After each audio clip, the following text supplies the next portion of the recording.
ஏன் இதுவரை நடக்காமல் இருக்கின்றது என்று உன்னுடைய மனம் 1000 கேள்விகளை மனதிற்குள் கேட்டுக்கொண்டிருக்கின்றது.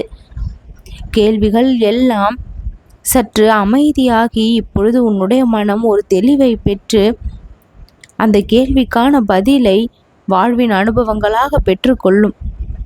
என் பிள்ளையே, சின்ன சின்ன சந்தோஷம் உனக்கு கிடைத்தாலே மிக பெரிய அளவில் நீ எனக்கு நன்றியை செலுத்துகின்றாய் மனதிற்குள். உன்னுடைய வாழ்க்கையில் இப்பொழுது புதிய அத்தியாயம் தொடங்கப் போகின்றது.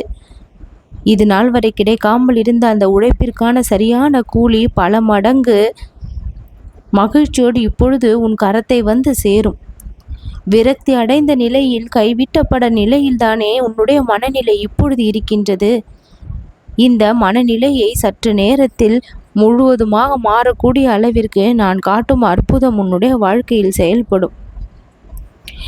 எங்கே முயற்சியும் நேர்மையும் பொறுமையும் உண்மையும் இருக்கின்றதே அந்த இடத்தில் எப்பொழுதுமே தானாக உயர்ந்து கொள்ளக்கூடிய நிலை ஏற்பட்டுவிடும். உன்னை யாரும் மதிக்கவில்லை என்று நீ நினைத்த அந்த நேரங்கள், இந்த பாபா நான் உன்னை மதித்து உன் பிரார்த்தனையை கேட்டேன்.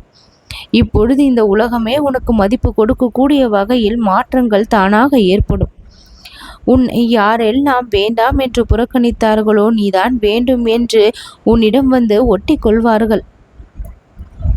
எத்தனையோ நாள் ஒரு விஷயம் நடக்க வேண்டும் என்று எதிர்பார்ப்போடு காத்திருந்தாய். ஆனால் அந்த நாள் முடிவடையும் வரை அது நடக்கவில்லை என்று ஏக்கத்தோடு உறங்க சென்றாய். ஆனால் இப்பொழுது இந்த பிடிந்திருக்கக்கூடிய இந்த பொழுது இன்று இரவுக்குள்ளேயே உனக்கான பெரும் நல்ல விஷயத்தை கொண்டு வந்து சேர்க்கக்கூடிய சக்தியை பெற்று விட்டது. என் பாதத்தில் நீ வைத்த அந்த வேண்டுதல் வலிமையை பெற்று விட்டது. என் கண்கள் உன் கண்ணீரை கண்டது. அந்த கண்ணீரின் வலியை என் நெஞ்சம் உணர்ந்தது. அந்த நெஞ்சத்தின் உணர்வு உன் பிரார்த்தனையை இப்பொழுது பலிக்கக்கூடிய சக்தியை கொடுத்திருக்கின்றது. என் கரத்தில் நீ வைத்த அந்த உன் பிரச்சனை, அதை இப்பொழுது நான் தூசி போல தட்டி பறக்கடிக்க வைத்து விட்டேன். உன் கண் முன்னால் இருந்த அந்த பிரச்சனை எங்கேயோ ஓடி சென்று விட்டது. இனி திரும்ப நீ அதை பார்க்க மாட்டாய்.